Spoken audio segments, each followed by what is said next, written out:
A very happy new year. To all my amazing viewers, thank you for your love and support. Here's to a fantastic year ahead filled with joy, success, and endless adventures. Stay tuned for more thrilling stories, and let's make 2025 unforgettable together. Welcome back to another scary night tale. Tonight we dive into a chilling encounter that will make you think twice about walking alone at night. Imagine a quiet city street, the dead of night, and a strange, dance-walking man with an eerie smile that never fades. What starts as a harmless stroll quickly spirals into a terrifying game of cat and mouse you won't believe. But before we dive in, don't forget to like, subscribe, and comment what you think about this spooky story. Let's begin.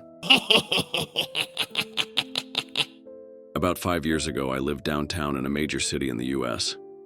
I've always been a night person, so I would often find myself bored after my roommate, who was decidedly not a night person, went to sleep.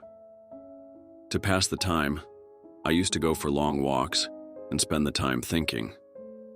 I spent 4 years like that, walking alone at night, and never once had a reason to feel afraid. I always used to joke with my roommate that even the drug dealers in the city were polite. But all of that changed in just a few minutes of one evening. It was a Wednesday, somewhere between 1 and 2 in the morning, and I was walking near a police-patrolled park quite a ways from my apartment. It was a quiet night, even for a weeknight, with very little traffic and almost no one on foot. The park, as it was most nights, was completely empty. I turned down a short side street in order to loop back to my apartment when I first noticed him. At the far end of the street, on my side, was the silhouette of a man, dancing. It was a strange dance, similar to a waltz, but he finished each box with an odd forward stride. I guess you could say he was dance-walking, headed straight for me. Deciding he was probably drunk, I stepped as close as I could to the road to give him the majority of the sidewalk to pass me by. The closer he got, the more I realized how gracefully he was moving. He was very tall and lanky and wearing an old suit. He danced closer still until I could make out his face. His eyes were open wide and wild, head tilted back slightly, looking off at the sky. His mouth was formed in a painfully wide cartoon of a smile.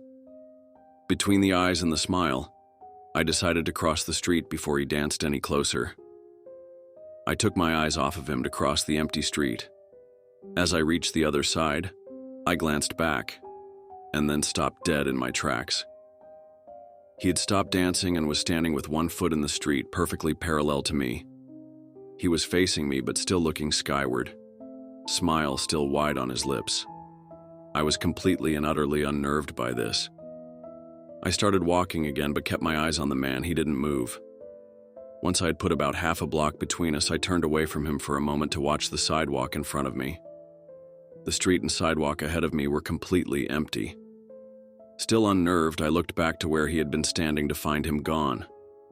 For the briefest of moments, I felt relieved until I noticed him. He had crossed the street and was now slightly crouched down.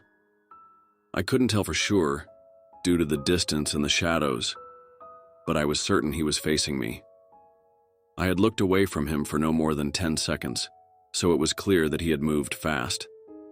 I was so shocked that I stood there for some time staring at him. And then he started moving toward me again. He took giant, exaggerated, tiptoed steps, as if he were a cartoon character sneaking up on someone. Except he was moving very, very quickly. I'd like to say at this point I ran away or pulled out my pepper spray or my cell phone or anything at all, but I didn't. I just stood there, completely frozen as the smiling man crept toward me. And then he stopped again, about a car length away from me, still smiling his smile, still looking to the sky.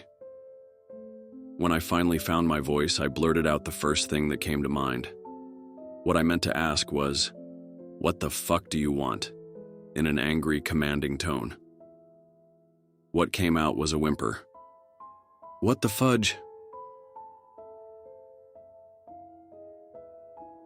Regardless of whether or not humans can smell fear, they can certainly hear it. I heard it in my own voice, and that only made me more afraid. But he didn't react to it at all. He just stood there, smiling. And then, after what felt like forever, he turned around, very slowly, and started dance-walking away. Just like that. Not wanting to turn my back to him again, I just watched him go, until he was far enough away to almost be out of sight. And then, I realized something. He wasn't moving away anymore, nor was he dancing. I watched in horror as the distant shape of him grew larger and larger. He was coming back my way. And this time, he was running. I ran too. I ran until I was off of the side road and back onto a better lit road with sparse traffic. Looking behind me then, he was nowhere to be found. The rest of the way home, I kept glancing over my shoulder, always expecting to see his stupid smile. But he was never there. I lived in that city for 6 months after that night, and I never went out for another walk. There was something about his face that always haunted me. He didn't look drunk, he didn't look high. He looked completely and utterly insane. And that's a very, very scary thing to see.